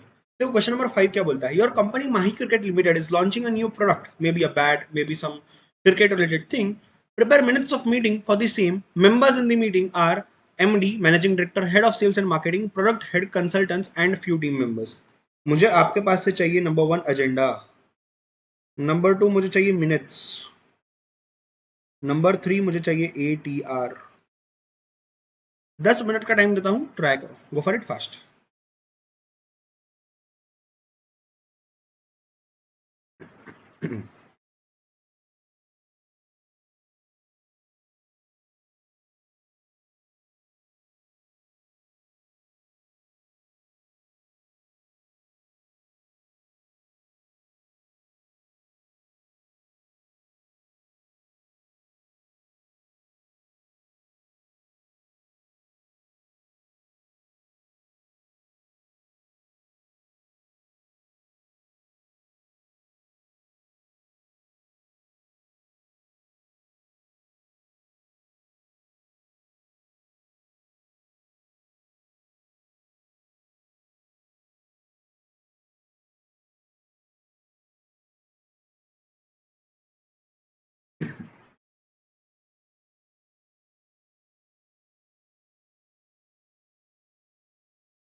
कर रहे हो क्या सॉल्व?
फटाफट ट्राई करो। गलत है कोई दिक्कत की बात नहीं है, ट्राई करना इंपॉर्टेंट है।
सर अटेंडीज में ऑल प्रेजेंट पीपल आएंगे। हाँ, पीपल के नाम लिखने, बट ऑल प्रेजेंट ऐसा नहीं लिखना है, सबके लिखो नाम, बट नाम लिखने हैं वहां पे।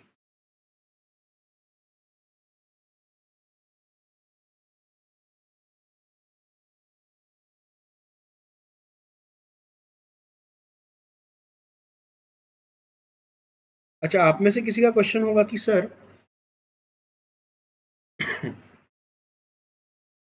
आप में से किसी का क्वेश्चन होगा कि यहाँ पे जो अपन ऑल अटेंडीज ये वाले लिख रहे हैं, इनका क्या? तो बेटा, जब आप एजेंडा लिखना स्टार्ट करते हो, एजेंडा के पहले ही आप टॉपिक लिख देना, मतलब वहां पे टाइटल लिख देना, नंबर ऑफ या name of members present, number 1, number 2, number 3, number 4, number 5, number 6।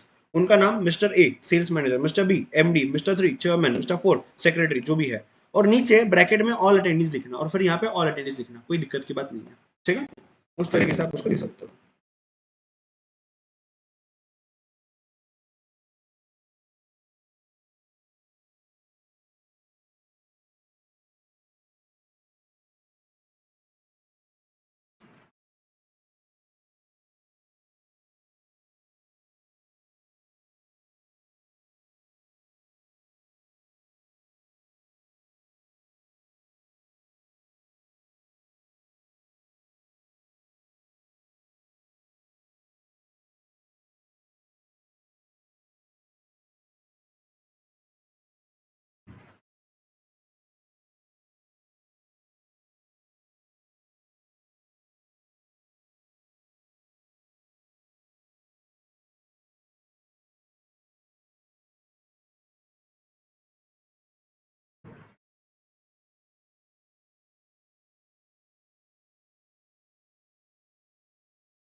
Last 5 minutes.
Done, चीजें क्लियर है?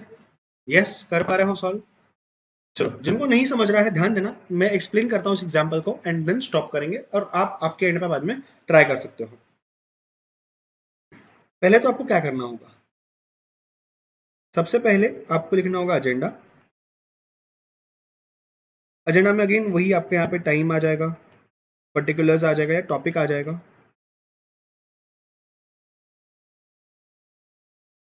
यहाँ अटेंडीज आ जाएंगे, स्पीकर एंड ड्यूरेशन। इसके पहले यहाँ पे मैं बोल रहा हूँ आपको, यहाँ पे आपको लिखना है मेंबर्स प्रेजेंट, या फिर मेंबर्स प्रेजेंट में नहीं, 1 2 3 एंड सो ऑन जो भी है। सेम मिस्टर ए है एमडी डेजिग्नेशन के साथ, मिस्टर बी है से सेक्रेटरी या जो भी लोग है, और नीचे ब्रैकेट में सब लिखने के बाद ऑल अटेंडीज लिखना। तो जब आप यहाँ लिखोगे ना, यहाँ फिर आपको सिर्फ all attendees all attendees all attendees लिखना पड़ेगा, ठीक है। अब यहाँ पे जो 4 यूनिक सेशन है वो क्या हो सकते हैं। पहला हो सकता है कॉस्ट रिपोर्ट, यानी कि प्रोजेक्ट रिपोर्ट आपका एक सेशन डिस्कस करने के लिए। दूसरा सेशन जो हो सकता है वो सेशन हो सकता है understanding the need of market, market analysis report और समझना है। लंच या टी ब्रेक के बाद के जो सेशन हो गए उसमें हो सकता है डिसाइडिंग ऑल्टरनेटिव्स या strategies to launch the product. And number 4, marketing, how to market it. ऐसे 4 आप चीजें लिख सकते हो, जरूरी नहीं है यही 4 आप लिखो, आप कोई भी 4 लिखो, कोई प्रॉब्लम नहीं। इसी के बेसिस पे आपको मिनट्स ऑफ मीटिंग लिखना है, उसमें कंक्लूजन अब क्या क्या आ सकता है?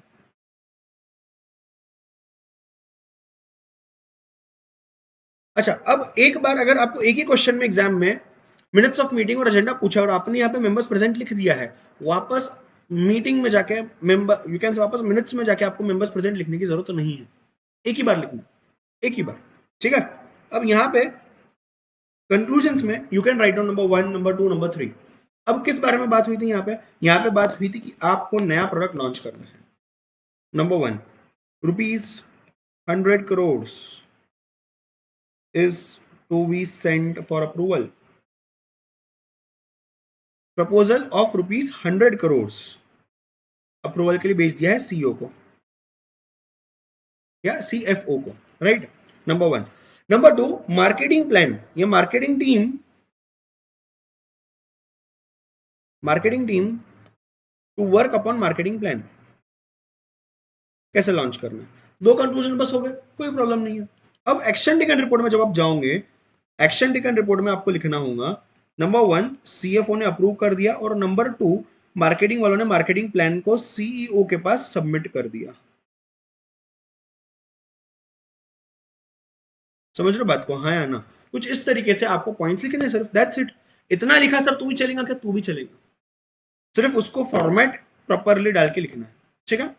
चलो ये वाले क्वेश्चन को होमवर्क के लिए ले लो और आप मुझे बताओगे, ठीक है। सिमिलर क्वेश्चन है, कोई ज्यादा दिक्कत की बात नहीं है, इसमें सिर्फ एक ही चीज पे है कि सेल डिक्लाइन हो रही है, इसको बढ़ाना कैसे है, उस चीज पे फोकस करना है, ठीक है। लाइव वालों चीजें क्लियर है यहां तक? यस, चलो लेट अस स्टॉप, कल कंटिन्यू करते हैं with grammar and vocabulary. Bye bye, check care.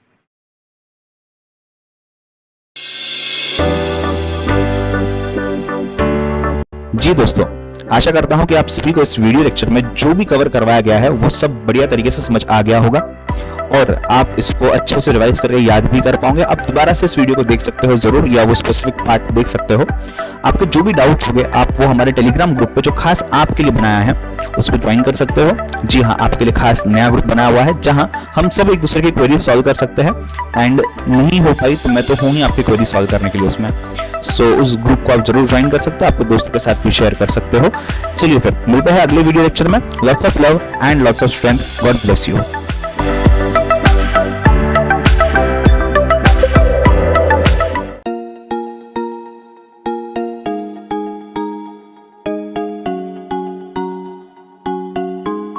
सबसे पहले मुझे कौन आंसर देगा व्हाट इज स्टैंडर्ड डेविएशन?